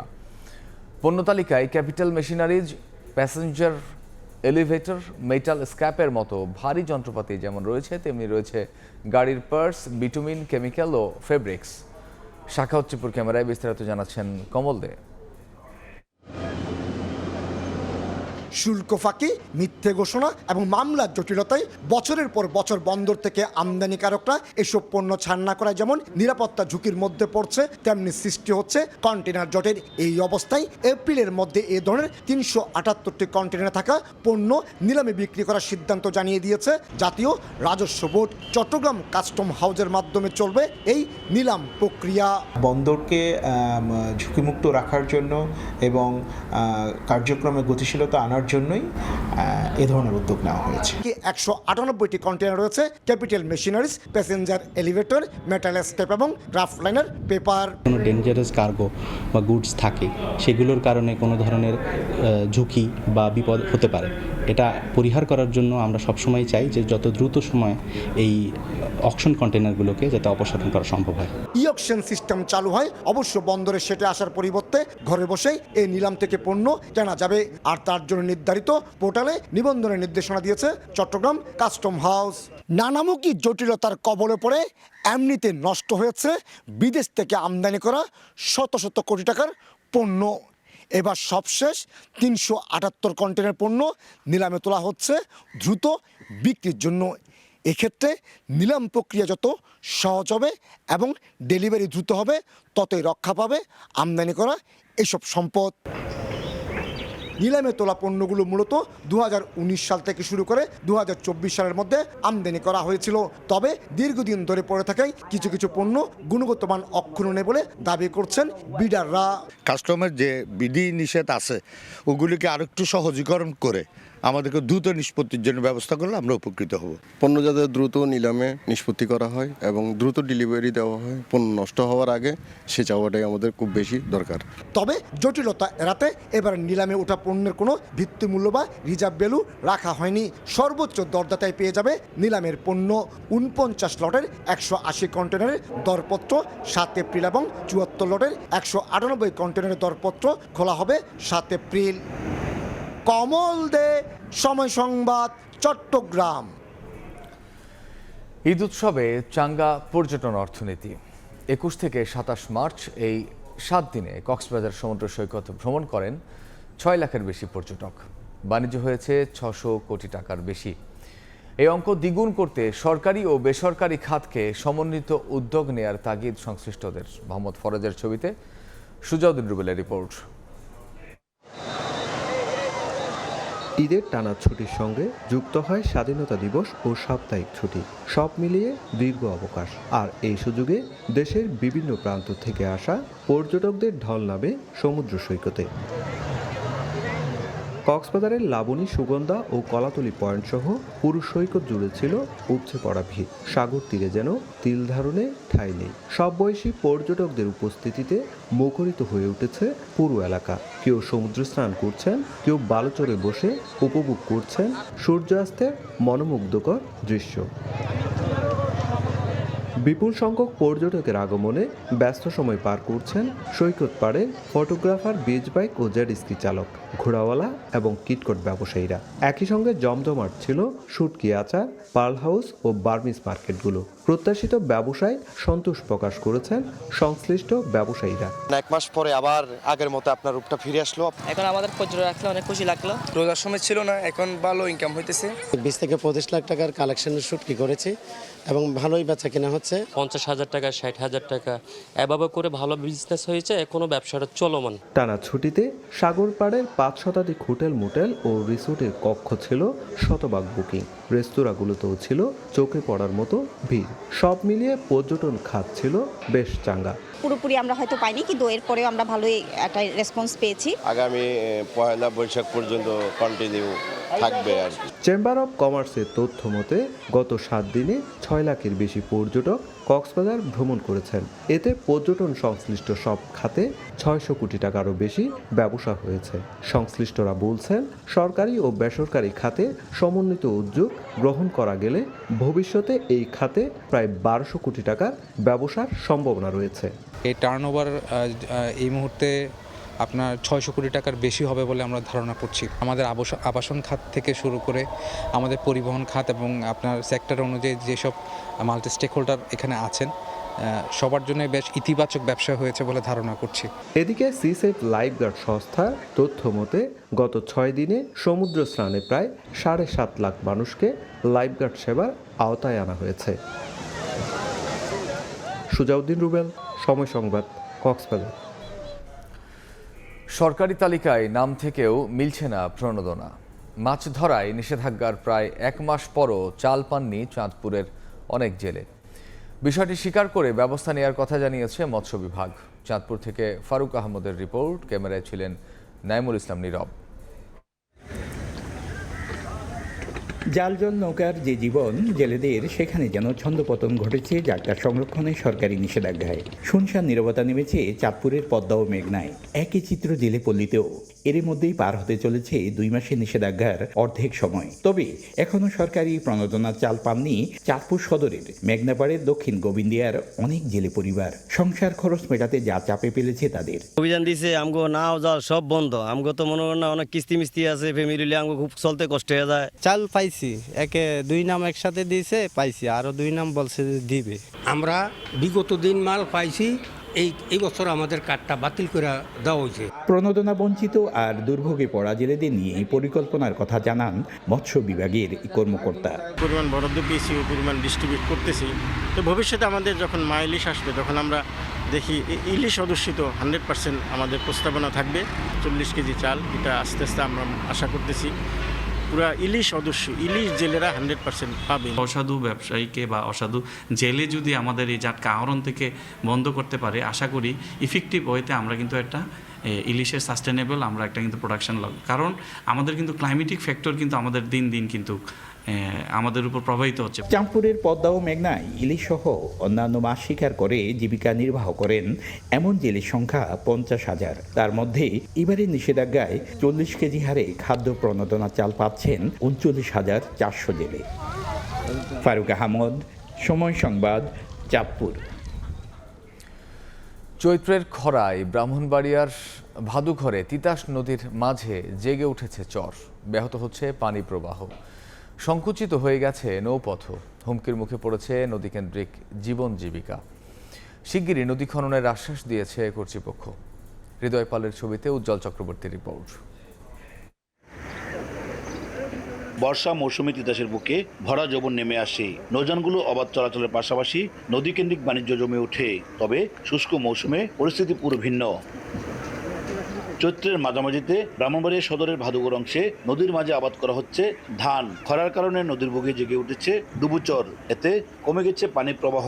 কচুরিপানা স্তূপ হয়ে প্রায় বন্ধ নৌপথ। নৌযান না চলা ও পানিতে মাছ না থাকায় স্থানীয় জেলে পরিবারের জীবনে এসেছে পরিবর্তন। নদী টান হয়ে গেছে গা, ফেনা টানা লেগে পানি আয় না, আমরাও কাম কাজে সমস্যা। নদীটা যদি আরেকটু ফাঁস হইতো তাহলে মনে করেন যে কুচুরি ফেনাও একটু ফসন পিছন চলাফেরা করতো, আমরাও মাছ ধরতে একটু সুযোগ সুবিধা হইতো। বিলের ধান বন আনতাই না, আমরা গাং ফারে যাইতাই না। পানি উন্নয়ন বোর্ডের দাবি, গত বছর নদীটির 92 কিলোমিটার অংশ খনন করা হয়েছে। নৌপথ উদ্ধারের দায়িত্ব বাংলাদেশ অভ্যন্তরীণ নৌ পরিবহন কর্তৃপক্ষের।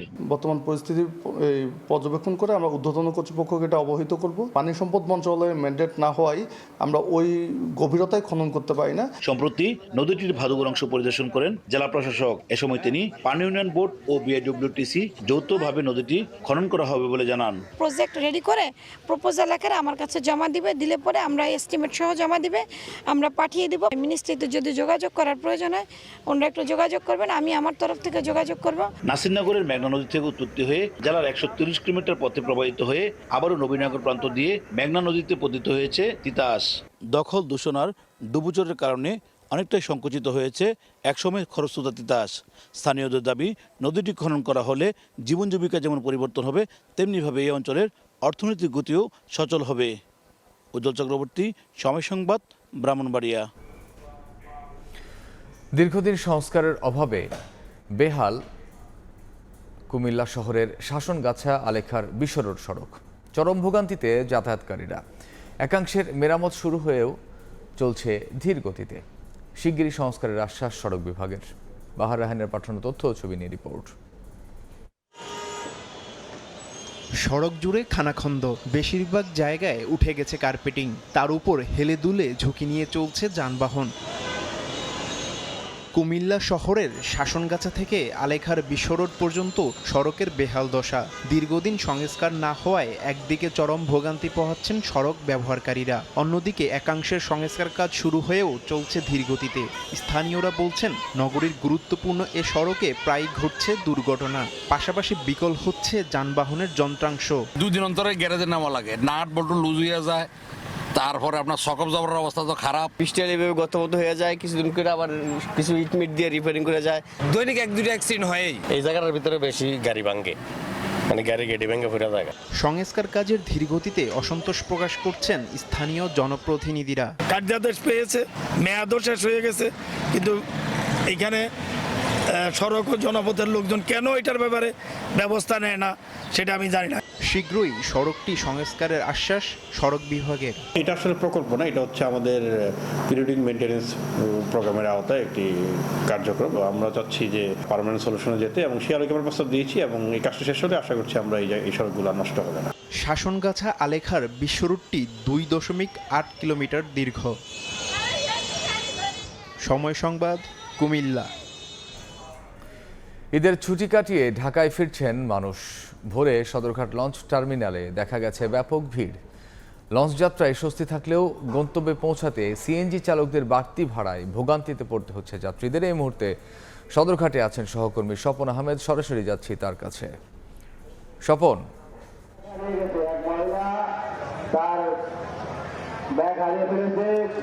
ঈদের ফিরতি যাত্রায় রাতভরই কিন্তু এই সদরঘাটে মানুষের পদচারণায় মুখরিত হয়েছিল। অর্থাৎ দক্ষিণ অঞ্চল থেকে রাতভর যে সকল লঞ্চ এখানে এসেছেন, প্রত্যেকটি লঞ্চের আসন কিন্তু একদম ফুল করে তারা এখানে এসেছেন। বলা যায় যে আগামীকাল থেকে যেহেতু ফুলদমে কর্মদিবস শুরু হতে যাচ্ছে, সেই উপলক্ষে মানুষ তারা আবারও কর্মব্যস্ত হয়ে যাবেন এবং সেই লক্ষ্যে আসলে তারা ফিরছেন। আমার সহকর্মী আপনাদের নিশ্চয়ই ফ্রেমে দেখানোর চেষ্টা করছেন। আমরা রাতভরই এই সদরঘাটে আসলে উপস্থিত ছিলাম।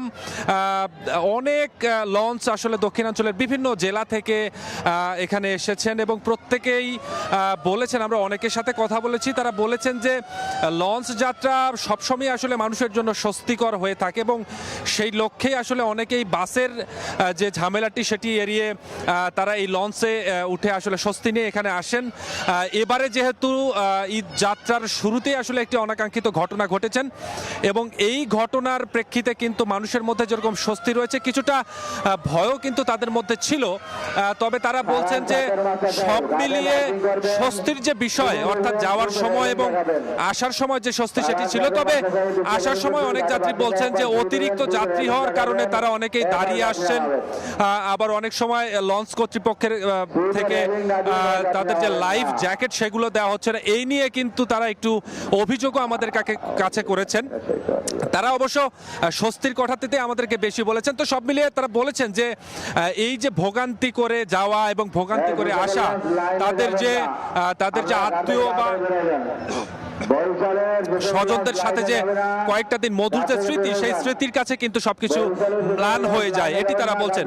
আরেকটি বিষয় আসলে উল্লেখ করতে হয়, সদরঘাটে আসার পরে আসলে একটি বিষয়ে অনেক যাত্রী আমাদেরকে বলছেন, যারা যখন নির্দিষ্ট গন্তব্যে যাচ্ছেন, অর্থাৎ ঢাকার বিভিন্ন প্রান্তে যারা ছড়িয়ে ছিটিয়ে যাচ্ছেন, পরিবহন ব্যবহার করছেন, তারা কিন্তু ভোগান্তিতে পড়েছেন। কেননা এখানে যে সকল সিএনজি, প্রাইভেট কার সহ আরও যে আনুষঙ্গিক গণপরিবহনগুলো রয়েছে, তাদের কিন্তু ভাড়া অনেক বেশি চাওয়া হচ্ছে। আমরা নিজেরাও অনুসন্ধান করেছি, আমরা দেখেছি যে যেখানে 500 টাকা বা 1000 টাকার ভাড়া, সেখান থেকে কিন্তু প্রায় 2000 বা কোনো সময় তারও 3-4 গুণ ভাড়া চাওয়া হচ্ছে। কেননা এখানে পরিবহন সংকট রয়েছে। অর্থাৎ যারা রাত 2টা বা 3টার দিকে এই লঞ্চ ঘাটে ভিড়েছেন বা নেমেছেন, তাদেরকে কিন্তু অনেকেই আমরা দেখেছি তারা উপরে গিয়ে গাড়ি না থাকার কারণে, অর্থাৎ পরিবহন না থাকার কারণে তারা অনেক সময় বসেই সময় কাটিয়েছেন। অর্থাৎ এখন পর্যন্ত অনেকেই যেতে পারেননি, কেননা এখন পর্যন্ত গণপরিবহন সহ বিশেষ করে সিএনজি, অটো রিক্সা এবং প্রাইভেট কার যারা ভাড়াতে চলাচল করে, তারা কিন্তু অধিক ভাড়া চাচ্ছেন, এজন্য তারা যাচ্ছে না। তারা বলছেন যে আরেকটু সময় গেলে হয়তো বা ভাড়া কমতে পারে এবং তখন তারা যাবেন। এই যে এই পরিস্থিতি কিন্তু অনেকেই ভোগান্তিতে পড়েছেন, বিশেষ করে যারা আসলে পরিবার সহ এসেছেন এবং যাদের সাথে বয়োজ্যেষ্ঠরা রয়েছেন, যাদের সাথে শিশু রয়েছেন, তারাও কিন্তু বেশ ভোগান্তিতে পড়েছেন। তারা বলেছেন যে সব মিলিয়ে ঈদ যাত্রাটা অনেকটাই স্বস্তি ছিল এবারের ঈদ ঈদযাত্রা, তবে এইখানে এসে নির্দিষ্ট গন্তব্যে যখন তারা যাচ্ছেন সেই ক্ষেত্রে তাদের অনেকটাই ভোগান্তি হচ্ছে এবং এই ভোগান্তির ক্ষেত্রে প্রশাসন যদি একটু পদক্ষেপ নেয় তাহলে তাদের কাছে পুরোটা ঈদযাত্রা অনেকটাই স্বস্তির হবে এমনটা তারা বলেছেন এবং এই যে পদক্ষেপ এটি অতি দ্রুতই নেবেন এমনটা তারা প্রত্যাশাও করছেন। এবং বিআইডব্লিউটির পক্ষ থেকে বলা হয়েছে যে যেহেতু ঈদের আগে একটি ঘটনা ঘটেছে, এই ধরনের ঘটনা যেন আর না ঘটে ফিরতি যাত্রায়, এজন্য বিআইডব্লিউটি এর পক্ষ থেকে, প্রশাসনের পক্ষ থেকে সব ধরনের ব্যবস্থা করা হয়েছে। তো সব মিলিয়ে এবারের ঈদযাত্রা অনেকটাই স্বস্তির হয়েছে, বিশেষ করে লঞ্চে যারা এসেছে তাদের জন্য স্বস্তি হয়েছে এমনটা তারা বলছেন। এখন পর্যন্ত এই ছিল সদরঘাটে আমার কাছে সবশেষ অবস্থা। আমরা তখন সরাসরি ছিলাম সদরঘাট। দেখছেন ভোরের সময়, সঙ্গেই থাকুন। ফ্যাসিস্টের বিদায়ের পর হেলমেটের মধ্যে থেকে বের হয়ে গুপ্তবাহিনী দেশে মব সৃষ্টি করছে বলে মন্তব্য করেছেন ভূমিমন্ত্রী মিজানুর রহমান মিনু। শুক্রবার দুপুরে রাজশাহী নগরীর একটি কমিউনিটি সেন্টারে স্বাধীনতা ও জাতীয় দিবস উপলক্ষে জেলা বিএনপি আয়োজিত আলোচনা সভায় মন্তব্য করেন তিনি। আমাদের কোনো প্রভু নয়, সবাই আমাদের বন্ধু থাকতে পারে। বাংলাদেশের মানুষই হচ্ছে আমাদের সব, আমাদের শক্তি, সাহস, দেশ রক্ষা করা সব কিছুতে। যে হাসিনা চলে যাওয়ার পর হেলমেটের মধ্যে থেকে বের হয়ে আসলো গুপ্ত বাহিনী আজকে দেশের মধ্যে মব সৃষ্টি করে সরকারি সম্পদ সংরক্ষণে সচেতনতার আহ্বান জানিয়েছেন স্থানীয় সরকার প্রতিমন্ত্রী মীর শাহে আলম। শুক্রবার সকালে বগুড়া শহরের শাকপালা সিএনবি পার্ক পরিদর্শনে গিয়ে তিনি আরও বলেন, অতি উৎসাহী হয়ে কোনো কাজ করতে গিয়ে সরকারি সম্পত্তি নষ্ট করা উচিত নয়। অতি উৎসাহী হয়ে কোনো কাজ করতে গিয়ে সরকারের সম্পদ নষ্ট করার প্রয়োজন নাই। একটু সময় নিয়ে যেটা যে দপ্তরের কাজ তারা যদি করে তাহলে ব্যয়ও সাশ্রয় হবে এবং দেখতেও সুন্দর হবে এবং ওই ডিপার্টমেন্টেরই সংশ্লিষ্ট থাকলো। চট্টগ্রামে গণঅভ্যুত্থানে শহীদ পরিবার ও কৃতি শিক্ষার্থীর হাতে ঈদ উপহার তুলে দিয়েছে আমরা বিএনপি পরিবার। শুক্রবার সকালে চট্টগ্রামে প্রেস ক্লাব গণঅভ্যুত্থানে শহীদ পরিবার ও কৃতি শিক্ষার্থীদের মাঝে ঈদ উপহার তুলে দেন ভূমি প্রতিমন্ত্রী ও পার্বত্য চট্টগ্রাম বিষয়ক প্রতিমন্ত্রী ব্যারিস্টার মীর মোহাম্মদ হেলাল উদ্দিন। এ সময় উপস্থিত ছিলেন প্রধানমন্ত্রীর অতিরিক্ত প্রেস সচিব আতিকুর রহমান রুমন। জানানো হয়, প্রধানমন্ত্রী তারেক রহমানের নির্দেশে রাজনৈতিক উদ্দেশ্য ছাড়াই বিতরণ করা হচ্ছে ঈদ উপহার।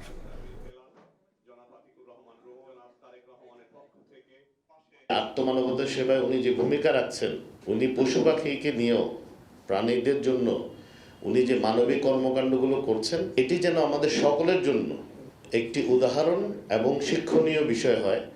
আমরা যেন এত বড় পরিসরে করতে না পারলেও ব্যক্তিগত পরিসরে হলেও আমরা এই প্রচেষ্টাটা অব্যাহত রাখি।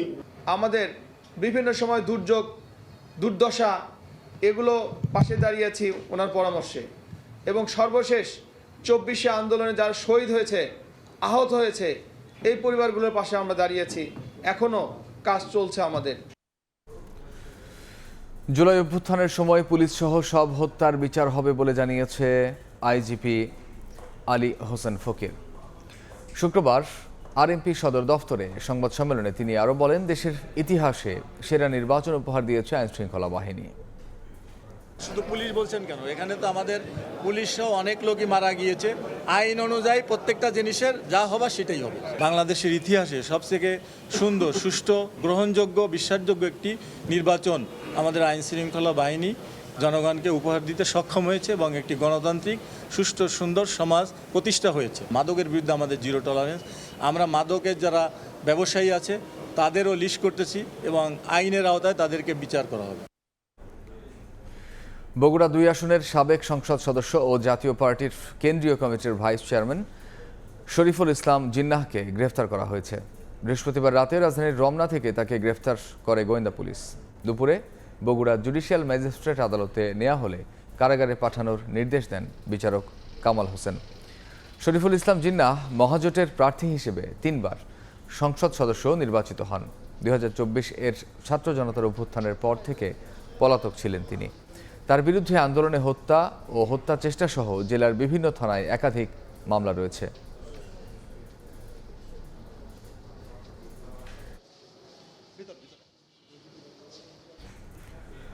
মোংলায় মাছের ঘের দখল নিয়ে বিএনপির দুই পক্ষের সংঘর্ষে 9 জন আহত হয়েছেন। বৃহস্পতিবার রাতে চিলা ইউনিয়নের সুন্দরতলা এলাকায় মিরাজুল লোকজন নিয়ে ওই ঘের দখল নিতে গেলে উপজেলা স্বেচ্ছাসেবক দলের আহ্বায়ক পলাশের লোকজন তাদের বাধা দেয়। এ সময় উভয় পক্ষের নেতাকর্মীরা লাঠিসোঁটা ও দেশীয় অস্ত্র নিয়ে সংঘর্ষে জড়িয়ে পড়ে। এ ঘটনায় উভয় পক্ষের 37 জনকে আসামি করে থানায় আলাদা দুটি মামলা করেছে পুলিশ।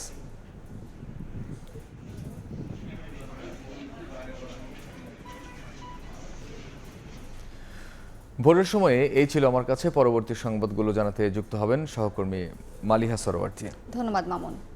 পরবর্তী সংবাদগুলো জানাবো আমি মালিহা সরোয়ার্দী। দেখছেন ভোরের সময়, সঙ্গে থাকুন। ভোরের সময়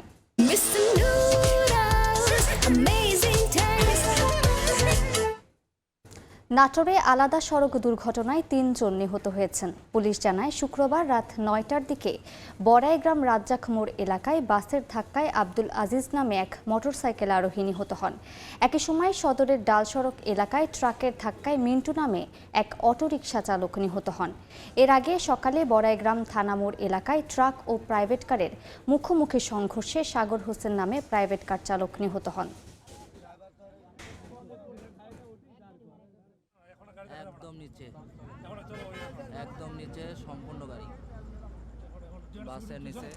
খুলনায় নিজেদের গুলিতে নিহত হয়েছে এক ছিনতাইকারী।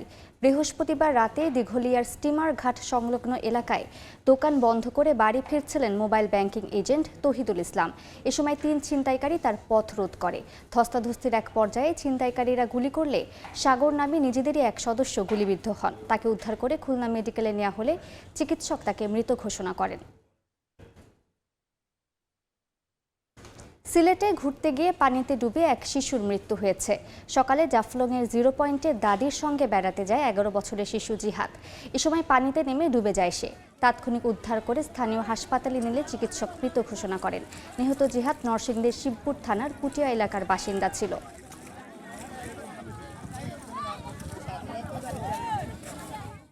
ভোরের সময় আরও থাকছে। যুদ্ধবিরতির মধ্যে গাজায় ইসরায়েলি বর্বরতা চলছে। ইয়েলো লাইন ঘিরে সামরিক শক্তি জোরদার। পূর্ব জেরুজালেম থেকে ফিলিস্তিনিদের উচ্ছেদে অভিযান। অনুপ্রেরণায় বদলে গেছে খাগড়াছড়ির দুর্গম গ্রাম দূরছড়ি। তার দেখানো পথে ওই গ্রামের সবাই এখন পেঁপে চাষি। দরিদ্রতাকে দূর করে এখন স্বাবলম্বী পুরো গ্রামবাসী। খাগড়াছড়ি থেকে তাপস ত্রিপুরার ছবিতে জিতেন বড়ুয়ার রিপোর্ট। খাগড়াছড়ি জেলার মানিকছড়ি উপজেলা সদর থেকে প্রায় 10 কিলোমিটার উত্তর পূর্বে দুর্গম গ্রাম দূরছড়ি, যেখানে 60 পরিবারের বসবাস। এই গ্রামেরই বাসিন্দা রেমরাচাই মারমা। 2021 সালে তার 200 গাছের পেঁপে বাগান ছিল। 2023 সালে মাধ্যমিক পরীক্ষায় অকৃতকার্য হওয়ার পর পুরোদমে নেমে পড়েন কৃষিতে। বর্তমানে তার 10 একর জমিতে 3000 পেঁপের গাছ রয়েছে। এবছর পেঁপে বিক্রি করেছেন 20 লাখ টাকার। সামনে আরও 3000 পেঁপে চারা রোপণের পরিকল্পনা তার।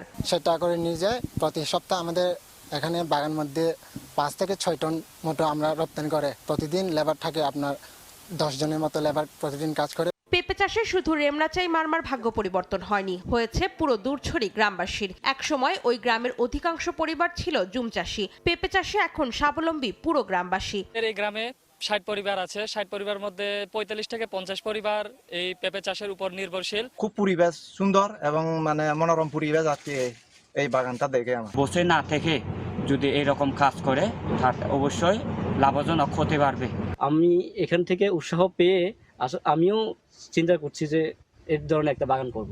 খাগড়াছড়ি কৃষি সম্প্রসারণ অধিদপ্তর বলছে রেমরাচাই মারমার সফলতা দেখে দূরছড়ি গ্রামে এখন আর কেউ বেকার নেই। পাহাড়ের মাটি ও আবহাওয়া ফল চাষের উপযোগী হওয়ায় পেঁপে চাষে ভালো ফলন পাচ্ছেন কৃষকরা। আশা করি আমাদের পেঁপে সহ সকল ফলজ বাগান এই বাগান করার ক্ষেত্রে শিক্ষিত উদ্যোক্তারা এগিয়ে আসে। আমাদের জেলার প্রতি জমিগুলো ব্যবহার হবে, প্লাস পাশাপাশি ফল উৎপাদনের একটা বিপ্লব সাধন হবে। খাগড়াছড়ি কৃষি বিভাগের তথ্য, এবছর প্রায় 436 হেক্টর জমিতে পেঁপে চাষ হয়েছে। আর উৎপাদনের লক্ষ্যমাত্রা ধরা হয়েছে প্রায় 6.5 মেট্রিক টন। সময় সংবাদ, খাগড়াছড়ি। দেখছেন ভোরের সময়, সঙ্গেই থাকুন। EDF Aluminium, redefine possibilities. ইরানের পশ্চিমাঞ্চলে কেরমানশাহ প্রদেশে যুক্তরাষ্ট্র ও ইসরায়েলের ক্ষেপণাস্ত্র হামলায় অন্তত 20 জন নিহত হয়েছেন। তেহরান ও কোম শহরেও হামলা চালিয়েছে ইসরায়েল। এছাড়া ইরানের বিদ্যুৎ ও পারমাণবিক স্থাপনা লক্ষ্য করে হামলা চালানো হয়। এসব হামলার জন্য ইসরায়েলকে চড়া মূল্য দিতে হবে বলে হুঁশিয়ারি দেন ইরানের পররাষ্ট্রমন্ত্রী আব্বাস আরাকচি। ইরানের পক্ষে যুদ্ধে যোগ দিতে আঙুল ট্রিগারে রয়েছে বলে জানায় হাউথি মুখপাত্র।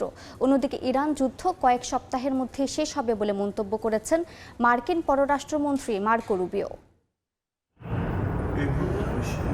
পারস্য উপসাগরের কুল ঘেঁষে বুশেহর শহরে পরমাণু বিদ্যুৎ কেন্দ্র গড়ে তুলেছে ইরান। শুক্রবার স্থাপনাটিতে ক্ষেপণাস্ত্র দিয়ে হামলা করেছে ইসরায়েল। এ নিয়ে তৃতীয়বার আক্রান্ত হল ইরান রাশিয়া যৌথ পরিচালিত বিদ্যুৎ কেন্দ্রটি।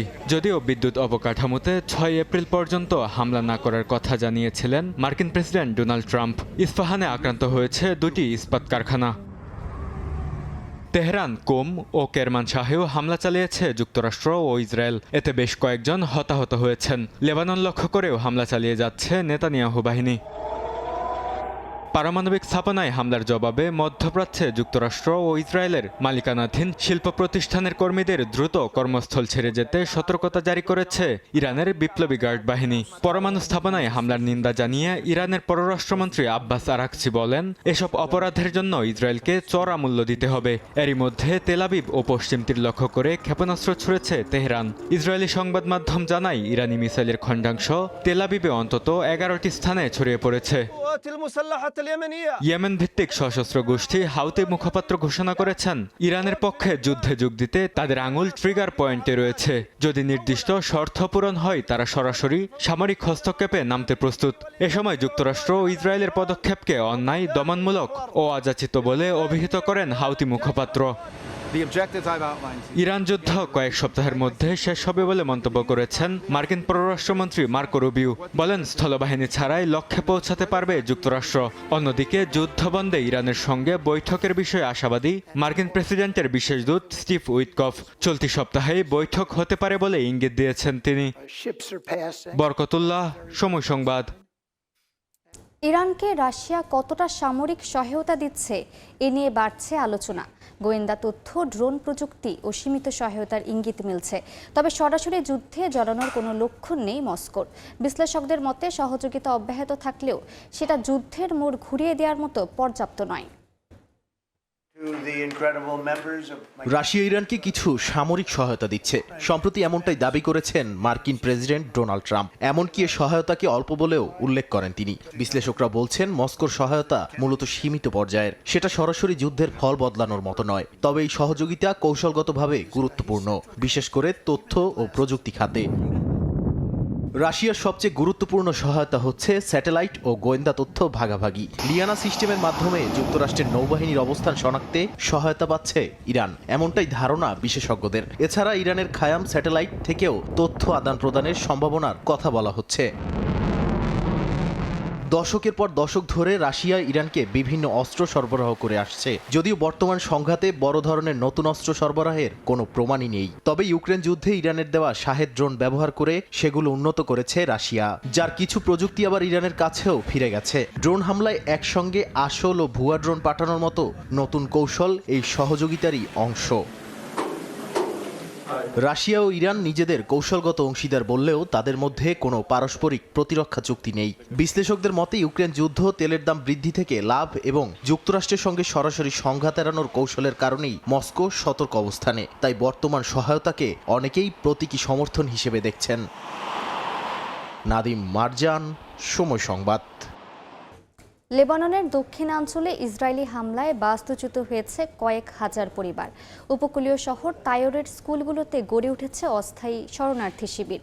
জীবনযাত্রার চরম সংকটে বাসিন্দাদের মাঝে বাড়ছে নিরাপত্তা শঙ্কা।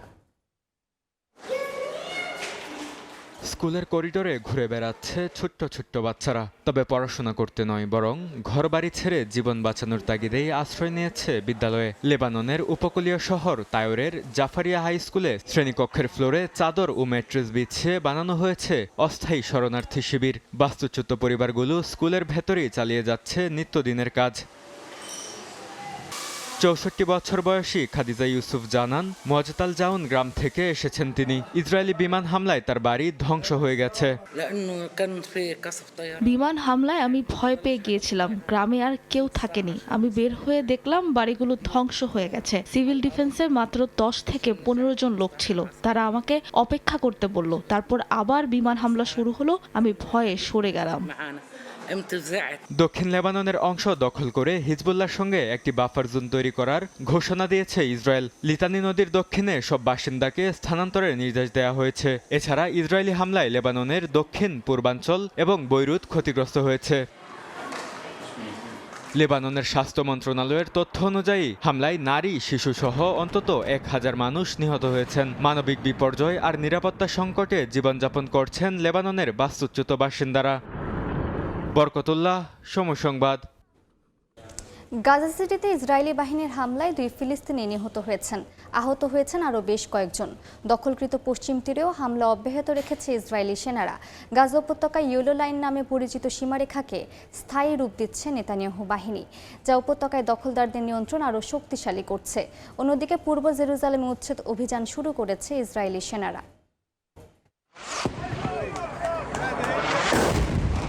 যুদ্ধবিরতি চলমান থাকলেও গাজায় থামছে না সহিংসতা। গাজা সিটির তুফাহ এলাকায় একটি ফিলিস্তিনি গোষ্ঠীকে লক্ষ্য করে বিমান হামলা চালায় ইসরায়েলি বাহিনী। এতে বেশ কয়েকজন হতাহত হয়েছেন। অধিকৃত পশ্চিম তীরের বিভিন্ন এলাকায় ইসরায়েলি সেনা ও বসতি স্থাপনকারীদের হামলায় বেশ কয়েকজন আহত হয়েছেন। উত্তরাঞ্চলীয় তুলকারেম শহরে গুরুতর অবস্থায় 2 জনকে হাসপাতালে নেওয়া হয়। এছাড়া নবলুস শহরে ইসরায়েলি বাহিনীর গোপন অভিযানের সময় এক ফিলিস্তিনিকে গুলি করে অপহরণ করা হয় বলে জানিয়েছে ফিলিস্তিনি সংবাদ মাধ্যম ওয়াফা নিউজ। গাজা উপত্যকায় ইয়েলো লাইন নামে পরিচিত সীমারেখাকে কার্যত স্থায়ী রূপ দিচ্ছে ইসরায়েলি বাহিনী। শুরুতে এটিকে সাময়িক ব্যবস্থা হিসেবে দেখানো হলেও বাস্তবে এটি এখন স্থায়ী বিভাজন রেখায় পরিণত হচ্ছে, যা গাজার ভেতরে ইসরায়েলি নিয়ন্ত্রণকে আরও শক্তিশালী করছে। ইসরায়েলি সংবাদ মাধ্যম হারেটসের প্রতিবেদনে বলা হয়, এই লাইন বরাবর 32টি সামরিক অবস্থান গড়ে তোলা হয়েছে এবং অন্তত 17 কিলোমিটার জুড়ে নির্মাণ করা হচ্ছে স্থল প্রতিরক্ষা দেয়াল। ইয়েলো লাইন এখন গাজায় ইসরায়েলি সেনা মোতায়েন কেন্দ্র হিসেবে ব্যবহৃত হচ্ছে, যার আশেপাশে নিয়মিত সামরিক অভিযান চালাচ্ছে দখলদাররা। জাতিসংঘের মানবাধিকার অফিস জানায়, গেল সপ্তাহে দখলকৃত পূর্ব জেরুজালেমের সিলুয়ান এলাকা থেকে অন্তত 16টি ফিলিস্তিনি পরিবারকে জোরপূর্বক উচ্ছেদ করেছে ইসরায়েলি বাহিনী। এমন উচ্ছেদ অভিযানে আশ্রয়হীন হয়ে পড়েছে পরিবারগুলো, যা এলাকায় তীব্র মানবিক সংকট তৈরি করছে। জাতিসংঘ দপ্তর বলছে, জেরুজালেমের পুরনো শহরের আশেপাশের এলাকায় ইসরায়েলিদের বসতি স্থাপনের জন্য পরিকল্পিত প্রক্রিয়ায় এই উচ্ছেদ অভিযান শুরু করেছে নেতানিয়াহু বাহিনী। বরকতুল্লাহ, সময় সংবাদ। ইউক্রেনের পূর্বাঞ্চলে নতুন করে হামলা চালিয়েছে রাশিয়া। একই সঙ্গে পশ্চিমাঞ্চলে নজিরবিহীন বিমান হামলা চালায় মস্কো। পাল্টা হামলার দাবি করেছে ইউক্রেনের সেনারা। সামরিক সরঞ্জাম সহ রাশিয়ার তেল অবকাঠামোতে হামলার দাবি করেছে তারা। ইউক্রেন যুদ্ধের সঙ্গে রাশিয়ার অর্থনৈতিক সহযোগিতাকে যুক্ত করা যুক্তরাষ্ট্রের অবস্থানকে ভুল বলে মন্তব্য করেছে ক্রেমলিন। অন্যদিকে রাশিয়া ইউক্রেন যুদ্ধ বন্ধে মার্কিন প্রেসিডেন্ট প্রতিশ্রুতিবদ্ধ বলে জানান মার্কিন পররাষ্ট্রমন্ত্রী মার্কো রুবিও। ইউক্রেনের পূর্বাঞ্চলে নতুন করে হামলা জোরদার করেছে রাশিয়া। একই সঙ্গে সুমি, দিনিপ্রোপেট্রোভস্ক এবং জাপোরিজিয়া অঞ্চলেও একাধিক এলাকা লক্ষ্য করে বিমান হামলা চালায় রুশ সেনারা। বিশেষ করে সীমান্তবর্তী ও ফ্রন্টলাইনের কাছে অবস্থিত জনবসতিতে হামলা বাড়ায় নিরাপত্তা পরিস্থিতি আরও জটিল হয়ে উঠেছে। পাল্টা প্রতিক্রিয়ায় রুশ সেনা ও সামরিক সরঞ্জামের অন্তত 5টি ঘাঁটিতে আঘাত হানার দাবি করেছে ইউক্রেন। পাশাপাশি একটি গুরুত্বপূর্ণ লক্ষ্যবস্তু ধ্বংস করার দাবি করেছে কিয়েভ। এছাড়া বাল্টিক সাগর উপকূলে রাশিয়ার গুরুত্বপূর্ণ তেল রফতানি টার্মিনালে হামলার দাবি করেছে ইউক্রেন। দেশটির জেনারেল স্টাফ জানান, ড্রোন হামলায় রাশিয়ার অন্তত 5টি তেলের ট্যাঙ্ক ক্ষতিগ্রস্ত হয়েছে। এতে প্রায় 40% তেল রফতানি আয় ক্ষতিগ্রস্ত হতে পারে বলে ধারণা করা হচ্ছে। ইউক্রেন যুদ্ধের সঙ্গে রাশিয়ার অর্থনৈতিক সহযোগিতাকে গুলিয়ে ফেলা যুক্তরাষ্ট্রের ভুল অবস্থান বলে মন্তব্য করেছে রাশিয়া। ক্রেমলিন মুখপাত্র দিমিত্রি পেসকভ জানান, 2 দেশের মধ্যে পারস্পরিক লাভজনক সহযোগিতা এখনও যথেষ্ট সুযোগ রয়েছে। তবে ওয়াশিংটন ইস্যুটিকে এককভাবে ইউক্রেন সংকটের সঙ্গে বেঁধে দিচ্ছে। এতে শুধু রাশিয়া নয়, মার্কিন কোম্পানিগুলো ক্ষতিগ্রস্ত হচ্ছে বলে মন্তব্য করেন পেসকভ। অন্যদিকে মার্কিন পররাষ্ট্রমন্ত্রী মার্কো রুবিও জানান, রাশিয়া ইউক্রেন যুদ্ধবিরতি ও সমঝোতা চুক্তি নিশ্চিত করতে প্রতিশ্রুতিবদ্ধ মার্কিন প্রেসিডেন্ট। ফ্রান্সে অনুষ্ঠিত G7 পররাষ্ট্রমন্ত্রীদের বৈঠকে এ প্রতিশ্রুতি ব্যক্ত করেন তিনি। বরকতুল্লাহ, সময় সংবাদ। ভোরের সময় আরও থাকছে। অনূর্ধ্ব-20 সাফ চ্যাম্পিয়নশিপ এবার ভারত চ্যালেঞ্জের সামনে বাংলাদেশ। গেল আসরের প্রতিশোধ নিতে মরিয়া লাল সবুজ। গ্রুপ চ্যাম্পিয়ন হয়ে সেমিফাইনালে যাওয়াই লক্ষ্য। নির্বাচনের আর মাত্র 1 মাস বাকি। মমতার দল তৃণমূল কেন্দ্র সরকারের বাংলা বিরোধী মনোভাব ও ধর্মনিরপেক্ষ ভাবমূর্তি বজায় রাখতে মরিয়া। অন্যদিকে দলটির বিরুদ্ধে দুর্নীতি, অনুপ্রবেশকারী ও রোহিঙ্গাদের আশ্রয় দেওয়ার অভিযোগ তুলে মাঠে নেমেছে বিজেপি। আগামী 23 ও 29 এপ্রিলের ব্যালট যুদ্ধে শেষ হাসি কে হাসবে তা নিয়ে এখন রাজ্য জুড়ে জল্পনা তুঙ্গে। বিস্তারিত জানাচ্ছেন সুব্রত আচার্য, ছবি তুলেছেন বিশ্বজিৎ দাস। আসন্ন বিধানসভা নির্বাচন ঘিরে সরগরম ভারতের পশ্চিমবঙ্গের রাজনৈতিক অঙ্গন। রাজ্যের শাসক তৃণমূল কংগ্রেস তাদের প্রচারে কেন্দ্রীয় সরকারের বাংলা বিরোধী মনোভাবকে প্রধান অস্ত্র হিসেবে ব্যবহার করছে। সেই সঙ্গে ধর্মনিরপেক্ষ ভাবমূর্তি বজায় রাখতেও মরিয়া মমতার দল। অন্যদিকে টানা 3 মেয়াদের ক্ষমতায় থাকা তৃণমূলের বিরুদ্ধে দুর্নীতি, সংখ্যালঘুদের সুযোগ সুবিধা, অতিরিক্ত গুরুত্ব দেয়া এবং অনুপ্রবেশকারী ও রোহিঙ্গাদের আশ্রয় দেওয়ার অভিযোগ তুলে মাঠে নেমেছে বিজেপি। বামফ্রন্ট আর কংগ্রেস এই 2 রাজনৈতিক দলও প্রচারে তৃণমূল ও বিজেপির বিরুদ্ধে হাতিয়ার করেছে প্রায় একই ইস্যু। এবারের নির্বাচনে বড় ফ্যাক্টর হয়ে দাঁড়িয়েছে সাবেক তৃণমূল নেতা হুমায়ুন কবিরের নতুন দল জনতা উন্নয়ন পার্টি। মুর্শিদাবাদের বেলডাঙ্গায় প্রস্তাবিত বাবরি মসজিদের আদলে মসজিদ নির্মাণ ইস্যুতে আলোচনায় আসা এই নেতা এখন মমতার কট্টর বিরোধী হিসেবে পরিচিত। রাজ্যের বেশ কিছু মুসলিম ভিত্তিক দলের সঙ্গে জোট বেঁধে তিনি মূলত তৃণমূলের ভোট ব্যাংকে ভাগ বসানোর লক্ষ্যে এগোচ্ছেন। রাজনৈতিক বিশ্লেষকরা বলছেন, এবারের বিধানসভা নির্বাচনে দুর্নীতি, উন্নয়ন কিংবা প্রতিষ্ঠান বিরোধী হওয়ার বাইরেও ভোটারদের বড় অংশই অনেক ক্ষেত্রে দাঁড়াবেন ধর্মীয় মেরুকরণের পক্ষে অথবা বিপক্ষের অবস্থানের ওপর। কে কিরকম ভাবে ধর্মাচরণ করবে, কে কি খাবে, কে কি পোশাক পরিচ্ছদ পরবে, এটা তো নির্দেশ দেওয়ার কারোর ক্ষমতা নেই। সেগুলো যারা দিচ্ছে তাদেরকে বলা হোক যে তারা পক্ষপাত দুষ্ট। যারা মানুষকে জাতের নামে, ধর্মের নামে, ভাষার নামে ভাগ করার চেষ্টা করছেন বাংলার মানুষ এবারে তাদের ছুড়ে ফেলে দেবে। হিন্দু মুসলিম বিভেদ ছেড়ে দিয়ে বাংলাকে বাঁচাও, বাংলার সভ্যতাকে বাঁচাও, এটাই আমি চাইবো। যে যত বেশি ধর্মীয় ভাবে আপনাকে আমাকে দুর্বল করে ইভিএম বোতাম টেপা পর্যন্ত নিয়ে যেতে পারবে, তার তত বেশি রাজনৈতিক ফায়দা এই বাংলায় ইদানিং শুরু হয়েছে। পশ্চিমবঙ্গে সবশেষ বিধানসভা নির্বাচন হয়েছিল 2021 সালে। শেষ পর্যন্ত বিজেপিকে হারিয়ে ক্ষমতায় টিকে থাকে তৃণমূল কংগ্রেস। 294 আসনের এই বিধানসভা যুদ্ধে তৃণমূল, বিজেপি ও বামফ্রন্ট সব আসনের প্রার্থী দিলেও কংগ্রেস ও জনতা উন্নয়ন পার্টি কিছুটা কৌশলী অবস্থানে রয়েছে। সুব্রত আচার্য, সময় সংবাদ, কলকাতা।